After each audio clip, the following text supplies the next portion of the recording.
نحمده ونصلي على رسوله الكريم اما بعد فاعوذ بالله من الشيطان الرجيم بسم الله الرحمن الرحيم رب اشرح لي صدري ويسر لي امري واحلل عقدة من لساني يفقهوا قولي۔ کتاب الطہارہ، طہارت ایمان کا حصہ ہے۔ پاک صاف رہنا مسلمان قوم کا شعار ہے۔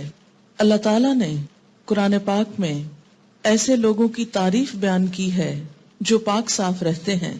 مدینہ منورہ کی قریبی بستی قباء کے لوگ نماز کے لیے طہارت کا بہت زیادہ اہتمام کرتے تھے، جس پر اللہ تعالیٰ نے قرآن پاک میں ان الفاظ میں ان کی تعریف بیان کی، فیہ رجال یحبون ان یتطہروا واللہ یحب المطہرین۔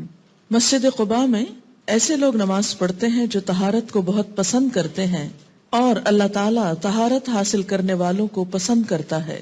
نبی اکرم صلی اللہ علیہ وسلم پر جب دوسری مرتبہ وحی نازل ہوئی تو آپ کو نبوت کی بھاری ذمہ داریاں پوری کرنے کے لیے جو ہدایات دی گئیں ان میں سے ایک یہ تھی، وَثِيَابَكَ فَطَهِّرْ وَالرُّجْزَ فَاهْجُرْ۔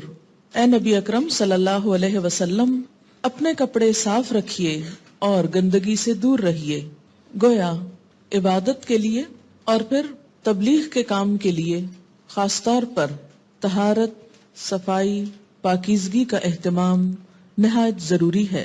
نبی صلی اللہ علیہ وسلم نے نہ صرف یہ کہ خود امت کے سامنے طہارت اور پاکیزگی کا اعلیٰ نمونہ قائم کر کے دکھایا، بلکہ امت کو بھی پاک صاف رہنے کے لیے نہایت اعلیٰ معیار دیا۔ ایک صحابی بکھرے ہوئے بالوں کے ساتھ حاضر خدمت ہوئے تو آپ صلی اللہ علیہ وسلم کو ناگوار معلوم ہوا، آپ کو ناگواری کا احساس ہوا، اسے بال سنوارنے کا حکم دیا۔ جب دوبارہ حاضر ہوئے تو فرمایا، پراگندہ بال شیطانی فعل ہے، یعنی بالوں کو بکھیر کے رکھنا اور انہیں صاف نہ کرنا یا نہ سنوارنا اس کا اسلام سے تعلق نہیں بلکہ شیطانی کاموں میں سے ہے۔ ایک اور صحابی میلے کچیلے اور بوسیدہ کپڑے پہنے خدمت اقدس میں حاضر ہوئے، پوچھا، کیا تمہارے پاس مال نہیں ہے؟ انہوں نے عرض کیا، بہت کچھ ہے، اونٹ، گھوڑے، بکریاں، غلام، سبھی کچھ ہے۔ آپ صلی اللہ علیہ وسلم نے فرمایا، تو پھر تمہارے رہن سہن سے اللہ تعالیٰ کے انعامات کا اظہار ہونا چاہیے۔ خود حضور اکرم صلی اللہ علیہ وسلم طہارت، صفائی اور نفاست کا اس قدر اہتمام فرماتے کہ سفر میں بھی بنیادی ضرورت کی چیزیں تیل، کنگھی، سرما، کینچی، مسواک اور آئینہ وغیرہ ساتھ رکھتے۔ آج کل کچھ عرصے سے یہ بات رواج پائی ہے کہ سفر کے دوران اپنا بیوٹی باکس یا کٹ ساتھ رکھا جائے جس میں ضرورت کی تمام چیزیں ہوں، یا جہازوں میں عموماً یہ سب فراہم کیا جاتا ہے تاکہ لوگ اپنے آپ کو صاف رکھ سکیں۔ لیکن نبی اکرم صلی اللہ علیہ وسلم کے مزاج مبارک میں اس قدر صفائی اور طہارت تھی کہ نہ صرف یہ کہ گھر میں بلکہ سفر میں بھی یہ چیزیں اپنے ہمراہ رکھتے۔ حضرت عائشہ رضی اللہ تعالی عنہا فرماتی ہیں کہ آپ صلی اللہ علیہ وسلم جب سو کر اٹھتے تو پہلا کام مسواک کرنا ہوتا، جب بھی باہر سے گھر تشریف لاتے تو پہلے مسواک فرماتے، حتیٰ کہ حیات طیبہ کا آخری عمل بھی مسواک کرنا تھا۔ مسواک کے بارے میں جو جدید تحقیقات ہوئی ہیں اس کے مطابق پیلو کی تازہ مسواک میں 19 قسم کے مختلف کیمیکلز ہوتے ہیں، جن میں سے بعض ایسے قدرتی دافع عفونت یعنی اینٹی سیپٹک ہیں جن کا اثر پینسلین سے ملتا جلتا ہے۔ تحقیق سے یہ بات ثابت ہوئی ہے کہ مسواک کے اندر بعض ایسے کیمیکلز ہوتے ہیں کہ اگر ریگولرلی مسواک کیا جائے تو وہ منہ کے اندر پائے جانے والے بیکٹیریا کو کل کر دیتے ہیں اور بہت سے انفیکشنز خود بخود ختم ہوتے چلے جاتے ہیں۔ اسلام کے علاوہ دیگر مذاہب کے اندر طہارت کے بارے میں وہ اہتمام عموماً نہیں پایا جاتا جس پر اسلام نے زور دیا ہے۔ ڈاکٹر ڈریپر 1882 کی ایک کتاب کا اردو ترجمہ مولانا ظفر علی خان مرحوم نے مارکہ مذہب و سائنس کے نام سے کیا ہے۔ اس کے چند اقتباسات ملاحظہ ہوں۔ وہ لکھتے ہیں، قرون وسطی، مڈل ایجز، اس میں یورپ کا بیشتر حصہ لک و دک بیابان یا بے راہ جنگل تھا، جا بجا دلدلیں اور غلیظ جوہر تھے، صفائی کا کوئی انتظام نہ تھا، نہ گندے پانی کو نکالنے کے لیے نالیوں کا رواج تھا، عوام ایک ہی لباس سال ہر سال پہنتے جسے دھوتے نہ تھے، نتیجتاً وہ بوسیدہ، میلا اور بدبودار ہو جاتا۔ نہانا اتنا بڑا گناہ تھا کہ جب پاپائے روم نے سسلی اور جرمنی کے بادشاہ فریڈرک ثانی 1250 پر کفر کا فتویٰ لگایا تو سر فہرست یہ الزام تھا کہ وہ ہر روز مسلمانوں کی طرح غسل کرتا ہے۔ پاپائے روم کے ہاں ہر وہ عیسائی کافر تھا جو مسلمانوں کی تہذیب یا کسی اور بات کو اچھا سمجھتا ہو یا ہر روز نہاتا ہو۔ ایسے کافروں کو سزا دینے کے لیے پاپائے روم نے 1478 میں ایک مذہبی عدالت قائم کی جس نے پہلے سال 2000 افراد کو زندہ جلایا اور 70,000 کو قید اور جرمانے کی سزا دی۔ غلیظ جسم اور میلے لباس کی وجہ سے جوؤں کی یہ کثرت تھی کہ جب برطانیہ کا لاٹ پادری باہر نکلتا تو اس کی قبا پر سینکڑوں جوئیں چلتی پھرتی نظر آتی۔ جب اسپین میں اسلامی سلطنت کو زوال آیا، فلپ دوم نے تمام حمام حکمن بند کر دیے، یعنی بائی آرڈر بند کر دیے سارے حمام نہانے کی جگہ، کیونکہ ان سے اسلام کی یاد تازہ ہوتی تھی۔ اسی بادشاہ نے اشبیلیا کے گورنر کو محض اس لیے معزول کیا کہ وہ روزانہ ہاتھ منہ دھوتا ہے۔ یہ ایک مختصر سی جھلک ہے اس قوم کی جس کی تہذیب و تمدن کی طرف ہم عرصہ دراز سے پلٹ پلٹ کے دیکھ رہے ہیں۔ موجودہ دور میں بھی بظاہر تو بہت چکا چوند نظر آتی ہے، لیکن حقیقی معنوں میں طہارت اور پاکیزگی کا اہتمام نہیں۔ یہی وجہ ہے کہ بعض ایسے امراض نے جنم لیا ہے، ایڈز وغیرہ نے، کہ جس کی بنیاد دراصل نجاست ہی ہے۔ اسی طرح کچھ اور اقوام کے اندر بھی پاکیزگی کا تصور معدوم ہے۔ مثلا ہمارے ہمسایہ ملک کے ایک وزیر اعظم نے یہ کہا تھا کہ میں ہر روز گائے کا پیشاب پیتا ہوں، اور یہ بیان اخبار میں چھپا تھا 1975 میں۔ اسی طرح ہندو تہذیب میں گائے کا گوبر اور پیشاب دونوں ہی تبرک کے طور پر استعمال ہوتے ہیں۔ بسا اوقات ہندو حلوائی برکت کے حصول کے لیے مٹھائیوں وغیرہ پر بھی گائے کا پیشاب چھڑکتے ہیں۔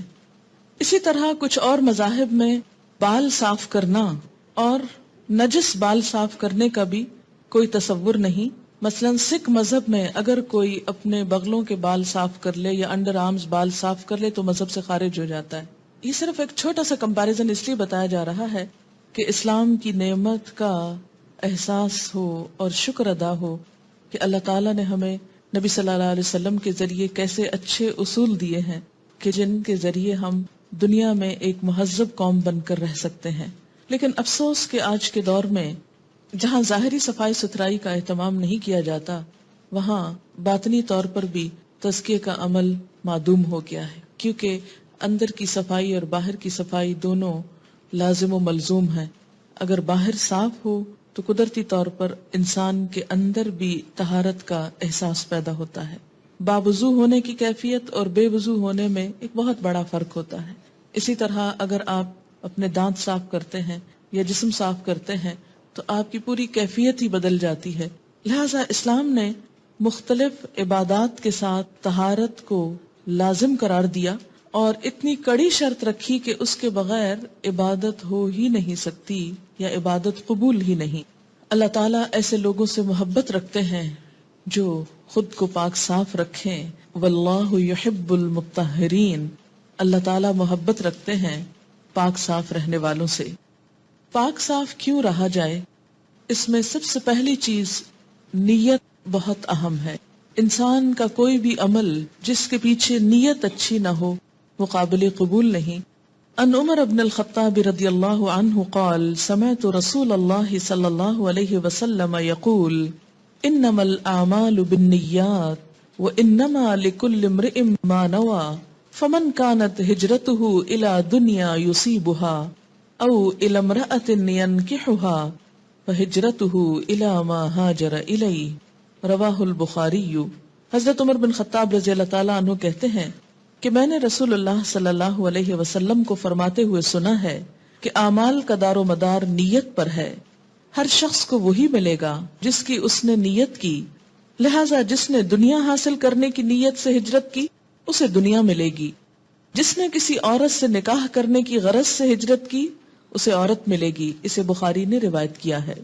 عن ابی ہریرہ رضی اللہ عنہ قال قال رسول اللہ صلی اللہ علیہ وسلم ان اول الناس یقضى علیہ یوم القیامة رجل استشہد فأتي به فعرفه نعمه فعرفها فقال ما عملت فيها قال قاتلت فيك حتى استشهدت قال كذبت ولكنك قاتلت لأن يقال جريء فقد قيل ثم أمر به فسحب على وجهه حتى ألقي في النار ورجل تعلم العلم وعلمه وقرأ القرآن فأتي به فعرفه نعمه فعرفها قال فما عملت فيها قال تعلمت العلم وعلمته وقرأت فيك القرآن قال كذبت ولكنك تعلمت العلم ليقال إنك عالم وقرأت القرآن ليقال هو قارئ فقد قيل ثم أمر به فسحب على وجهه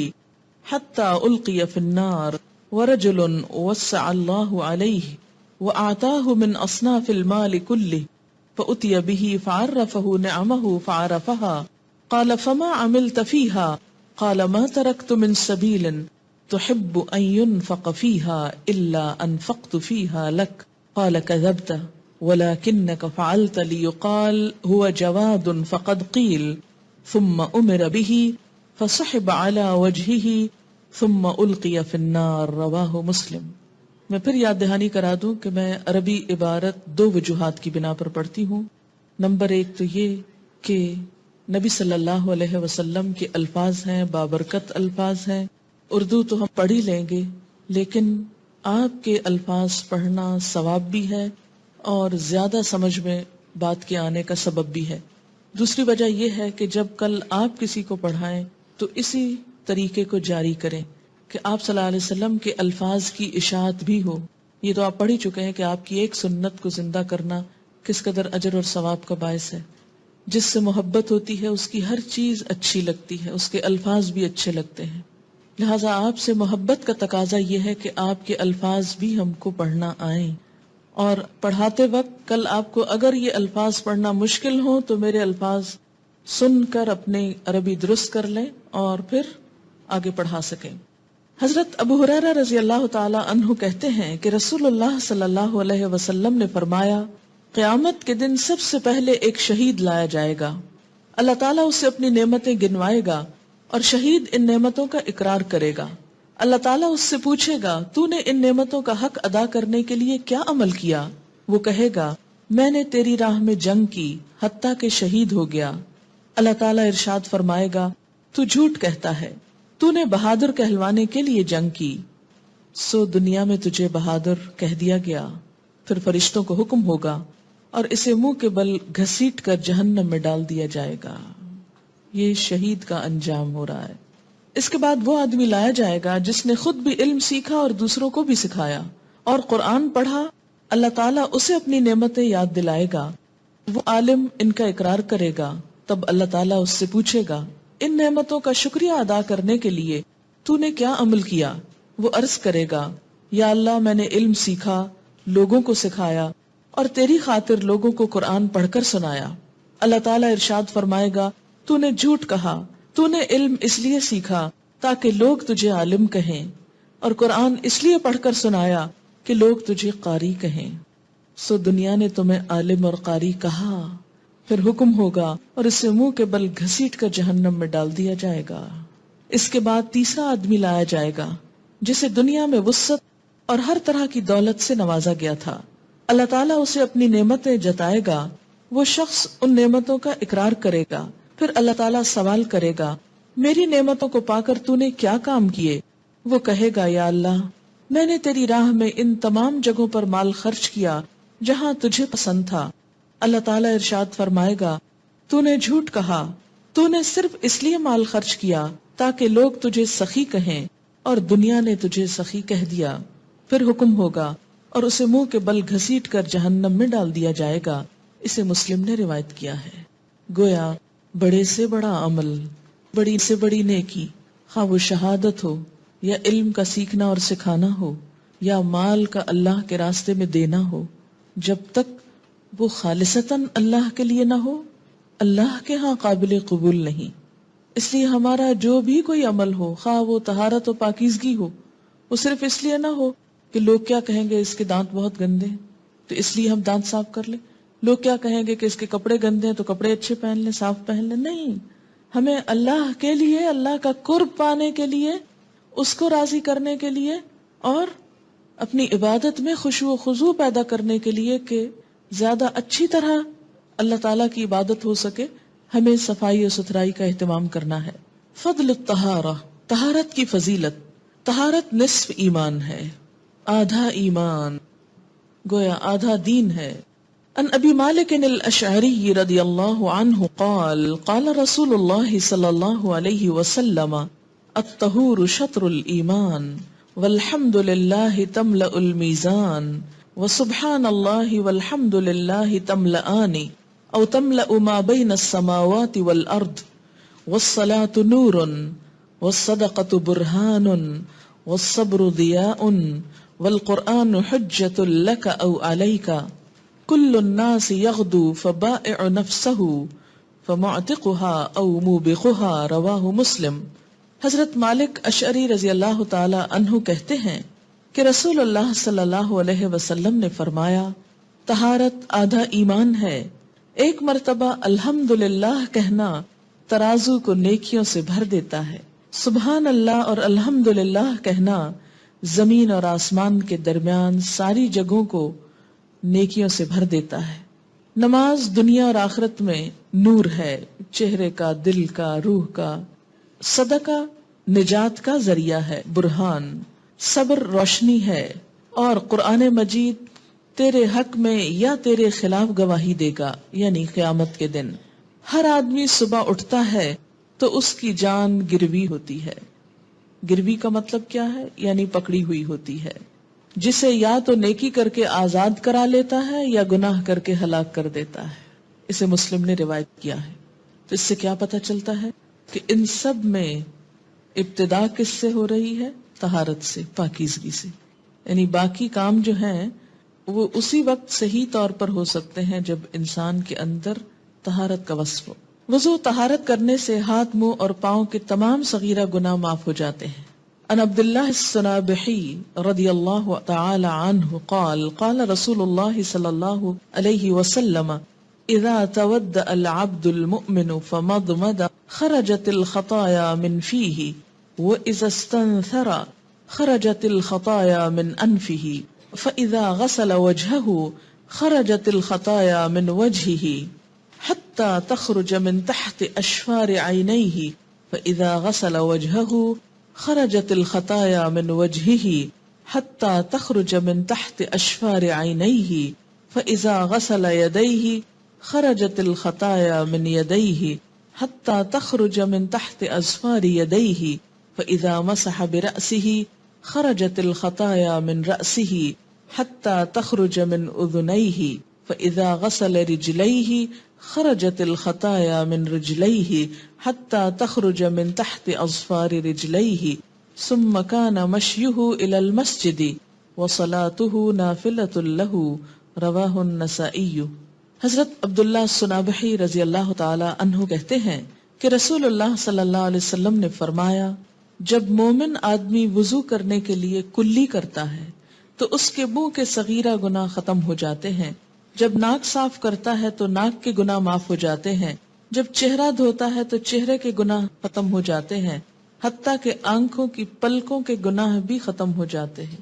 ظاہر ہے کسی حرام چیز کو دیکھتے ہوئے پلک جھپکتے ہیں تو پلک بھی شریک ہے. پھر جب ہاتھ دھوتا ہے تو ہاتھ کے گناہ ختم ہو جاتے ہیں، حتیٰ کہ ناخنوں کے نیچے سے بھی گناہ مٹ جاتے ہیں. پھر جب آدمی سر کا مسح کرتا ہے تو سر کے گناہ معاف ہوتے ہیں، حتیٰ کہ کانوں کے گناہ بھی مٹ جاتے ہیں. جب پاؤں دھوتا ہے تو پاؤں کے گناہ معاف ہو جاتے ہیں، حتیٰ کہ پاؤں کے ناخنوں سے بھی گناہ نکل جاتے ہیں. وضو کے بعد آدمی مسجد کی طرف آتا ہے اور نماز پڑھتا ہے تو یہ سارے اعمال اس کی نیکی میں اضافہ یعنی بلندی درجات کا باعث بنتے ہیں. اسے نسائی نے روایت کیا ہے. کسی نے سوال کیا ہے کہ ناک کے گناہوں سے کیا مراد ہے؟ اس سے مراد مانوی گناہ ہو سکتے ہیں، یعنی ناک ڈائریکٹلی تو کسی چیز میں انوالو نہیں ہوتا، لیکن ٹوہ یا تجسس، مثلا کسی کے بیگ میں آپ دیکھیں کس چیز کی خوشبو آ رہی تو تجسس کرنا منع ہے نا. تو تجسس کیسے آپ نے کیا؟ سونگ کے. یا کسی کے گھر کے باہر کھڑے ہو کر اچھا کیا پک رہا ہے ذرا یعنی ایک تو یہ ہے کہ آپ چل رہے ہیں اور کوئی چیز خوشبو خود ہی آ جاتی ہے، وہ تو آ جاتی ہے، لیکن ایک بطور خاص ٹو لگانا اور تجسس کرنا اور دوسروں کے اندرونی راز معلوم کرنا، یہ چیز منع ہے. اچھا، پھر اسی طرح یہ ہے کہ غیر مرد کا غیر عورت کے پاس سے آنے والی خوشبو سونگھنا، نشاور چیزیں سونگھنا. مثلا آپ دیکھیں گلو سونگھتے ہیں بعض اوقات. میں ایک سٹور میں تھی کہیں پر، تو میں نے دیکھا کہ سٹور میں جو لڑکا کام کر رہا تھا وہ تھوڑی دیر کے بعد آیا اور جو اسپرے رکھے ہوئے تھے جوتوں کو صاف کرنے والے یا معلوم نہیں چمڑے کے اوپر ڈالنے والے، وہ اس نے بہت سارا یہاں ڈالا اور ایسے اس نے لیا اور بالکل جیسے نشے کی کیفیت میں چلا گیا. تو ایک تو خیانت ہے، دکاندار نے آپ کو کھڑا کیا ہوا کہ آپ کام کریں، نہ کہ آپ لوگوں کو بیچنے والی چیز کو اسپرے کر کر کے آدھا خالی کر دیں. تو ایسی چیزیں بھی سونگنا کہ جس کے سونگنے سے نشہ ہو، یہ آج کل ویسٹ میں بہت عام بیماری ہے، اس کو بھی منع کیا گیا ہے. یہ بھی ناک کے گناہوں میں سے ہوتا ہے. جہاں سمت بونڈ وغیرہ بچے سونگتے ہیں تو یہ چیز بھی ٹھیک نہیں. مثلا ناک صاف کر کے کہیں پھینک دینا، آپ صلی اللہ علیہ وسلم نے اس پہ بہت سخت ناراضگی کا اظہار کیا، شاید آگے حدیث آئے گی. یعنی اذیت کا سبب ہے نا دوسروں کے لیے. جی ہاں، آپ صلی اللہ علیہ وسلم نے جو کھانا کھایا جائے اس کو سونگنے سے منع کیا ہے کہ مثلا آپ کھانا کھانے لگے اور پہلے سونگے اور پھر کھانا شروع کرے. یہ ایک ادب کے بھی خلاف ہے، ایٹیکیٹس کے بھی خلاف ہے یہ چیز. باسی اور خراب کو جج کرنے کے لیے تو اللہ نے ناک دیا ہے، وہ منع نہیں ہے. اور آپ دیکھیے کہ ضروری نہیں باسی کو آپ بہت قریب لے جائیں تو آپ سونگیں گے، وہ سامنے بھی ہو. تو اہمیت الطہارہ، طہارت کی اہمیت. طہارت کے بغیر نماز نہیں ہوتی. عن ابن عمر رضی اللہ عنہما قال انی سمعت رسول اللہ صلی اللہ علیہ وسلم یقول لا تقبل صلاة بغیر طہور ولا صدقة من غلول. رواہ مسلم. حضرت عبداللہ بن عمر رضی اللہ تعالی عنہما کہتے ہیں کہ میں نے رسول اللہ صلی اللہ علیہ وسلم کو فرماتے ہوئے سنا ہے اللہ طہارت کے بغیر نماز قبول نہیں فرماتا اور مال غنیمت سے چوری کیے ہوئے مال کا صدقہ قبول نہیں فرماتا. اسے مسلم نے روایت کیا ہے. عن ابی سعید الخدری رضی اللہ عنہ عن النبی صلی اللہ علیہ وسلم قال مفتاح الصلاة الطہور وتحریمها التکبیر وتحلیلها التسلیم. رواہ ابن ماجہ. حضرت ابو سعید خدری رضی اللہ عنہ نبی اکرم صلی اللہ علیہ وسلم سے روایت کرتے ہیں کہ آپ صلی اللہ علیہ وسلم نے فرمایا طہارت نماز کی کنجی ہے. نماز کی ابتدا تکبیر اور اختتام سلام پھیرنا ہے. اسے ابن ماجہ نے روایت کیا ہے. پیشاب کرنے کے بعد طہارت سے غفلت برتنے پر عذاب قبر ہوتا ہے. عن ابن عباس رضی اللہ عنہما قال قال رسول اللہ صلی اللہ علیہ وسلم عامت عذاب القبر فی البول فاستنزہوا من البول. رواہ البزار والطبرانی والحاکم والدارقطنی. حضرت عبداللہ بن عباس رضی اللہ عنہما کہتے ہیں کہ رسول اللہ صلی اللہ علیہ وسلم نے فرمایا قبر میں زیادہ تر عذاب پیشاب کے معاملے میں ہوتا ہے، لہٰذا اس سے احتیاط کرو. اس لیے کہ پیشاب کے چھینٹے اگر جسم پر، کپڑے پر، کسی اور چیز پر پڑ جاتے ہیں اور پھر انسان ان کو دھوتا نہیں اور اسی حال میں نماز پڑھتا ہے تو نماز نہیں ہوتی، کیونکہ پچھلی حدیث میں کیا آیا ہے کہ اللہ طہارت کے بغیر نماز قبول نہیں کرتا. تو جب نماز قبول ہی نہیں ہوئی تو پڑھی نہ پڑھی برابر ہو گئی. تو اگر وہ پڑھی ہوئی بھی نہ پڑھی ہوئی کی طرح ہوئی تو پھر وہ ذمہ داری تو رہ گئی انسان کی. تو یہ عبادت کا قبول نہ ہونا پھر عذابی کا سبب ہوگا. اس لیے اس معاملے میں بہت احتیاط کی ضرورت ہے. اور یہ بھی یاد رکھیے کہ صرف اتنا نہیں کہ انسان اپنے پیشاب کی چھینٹوں سے بچے، بلکہ دوسروں کے لیے بھی کوئی ایسا کام نہ کریں کہ جس سے نادانی میں کسی اور کے کپڑے ناپاک ہو جائیں. ایک دفعہ میں سفر کر رہی تھی تو ایک جگہ میں نے خاتون کو دیکھا کہ جہاں ٹوائلٹ میں سنک لگا ہوا تھا، بالکل سنک کے پاس نیچے، میں وضو کرنے کے لیے اندر گئی تو سنک کے پاس نیچے بچی کو پیشاب کرا رہی. میں نے کہا کہ آپ اس کو اندر لے جائیں ٹوائلٹ میں. کہنے لگی نہیں، یہ اندر نہیں کرتی. تو میں نے کہا آپ جس جگہ کر رہی ہیں یہاں لوگ ہاتھ دھوئیں گے، آ کر وضو کریں گے، ان کو کیا خبر کہ یہاں نیچے کیا ہوا ہے؟ وہ تو پانی سمجھیں گے اور ان سب کے کپڑے ناپاک ہوں گے.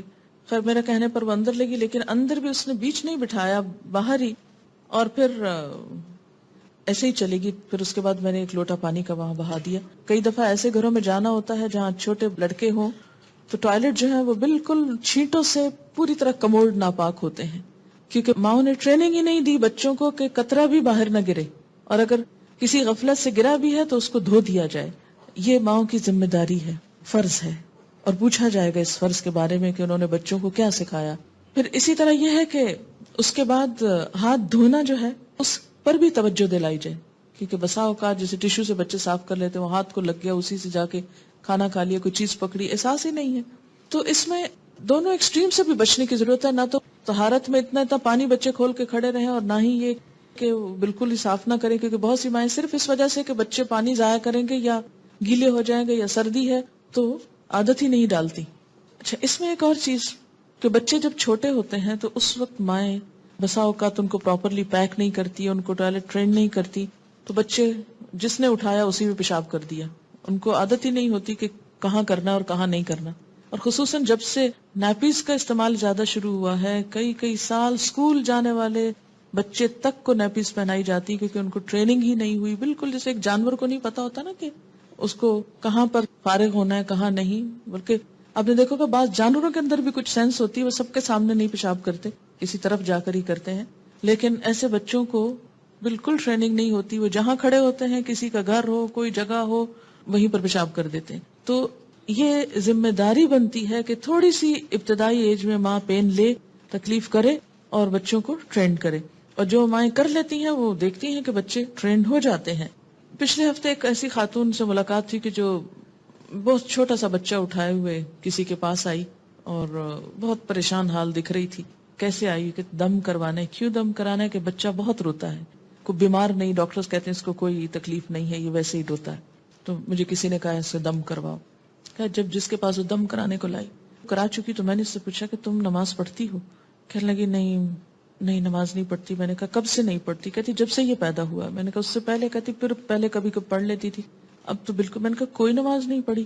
چپ ہو گئی نا. اس نے ہاں نہیں، جب کبھی نہا لیتی ہوں تو پڑھ لیتی. وجہ کیا ہے؟ یہ پیشاب کر دیتا ہے. میں نے کہا تو تم اس کے پیشاب کے کپڑوں کے ساتھ ہی سارا دن کام کرتی ہو؟ یہ سوچنے کی بات ہے نا کہ اگر پیشاب کر دیتا ہے تو پیشاب ہمارے کپڑوں پہ ہے اور ان کپڑوں کو ہم پہنے پھر رہے ہیں، اور وہ ظاہر ہے کہ سامنے والے حصے پہ ہی عام طور پر ہوتا ہے. عورت ہے، آٹا گوندھ رہی ہے، کھانا پکا رہی ہے، اور گیلا ہاتھ کبھی لگ گیا کپڑے کو اور پھر وہی لگ گیا کھانے کو، تو کس قدر غلاظت اور نجاست پھیلتی چلی جا رہی ہے. میں نے کہا کہ تم اس کو صحیح طور پہ لپیٹو، اس کو ٹرین کرو، اور اس کے نیچے پلاسٹک وغیرہ رکھو، اور نماز تو معاف نہیں ہے. اور یہ یاد رکھو، جب تک تم نماز نہیں پڑھو گی یہ تمہارا فرما بردار نہیں ہوگا. جب تک تم نماز نہیں پڑھو گی یہ رونا بند نہیں کرے گا. میں نے کہا یہ کروا لے جتنے دم ہیں، کیونکہ ہم نے یہ ٹرینڈ بنا لیا نا، کسی سے دم کرا لیا اور فارغ ہو گئے. میں نے کہا تم خود پڑھو نماز، اور نماز کے بعد خود اس کو دم کرو، یہ ٹھیک ہو جائے گا. تو بات یہ ہے کہ چھوٹی لڑکیاں جیسے شادی ہوتی ہے، شادی کے بعد کون تردد کرے، اور سستی بھی کر لی. اور دوسری بات یہ تو میں نے کہا لڑکی ہے کہ لڑکا ہے. میں نے کہا تمہیں پتہ ہے لڑکے کے پیشاب کو پاک کرنا تو نسبتاً آسان ہے، اس کا طریقہ آگے آئے گا جہاں پڑھیں گے آپ. لیکن کسی نے پڑھایا ہی نہیں، بتایا ہی نہیں کہ اس نجاست سے پاک کیسے ہو سکتے ہیں، یہ کتنی سہولت ہے اس میں. تو یہ بیسک ٹریننگ ہے، اور خواتین کو خاص طور پر اس ٹریننگ کی نسبتاً زیادہ ضرورت ہے کہ وہ آگے چل کے مائیں بھی بنتی ہیں، اور پھر ان کی اپنی نمازیں بسا اوقات بچوں کی نجاست کی وجہ سے رہ جاتی ہیں. تو اس لیے یہ فرائض میں سے ہے، ان علوم میں سے جن کا سیکھنا فرض ہے اور ان کو سکھانا بھی آگے فرض ہے. اور اس میں بعض مسائل ایسے آئیں گے کہ جن کو عموماً ہم حیا کی وجہ سے چھیڑتے ہی نہیں، لیکن وہ زندگی کا ایک حصہ ہے، اس لیے اس پر بطور خاص دھیان دینے کی ضرورت ہے.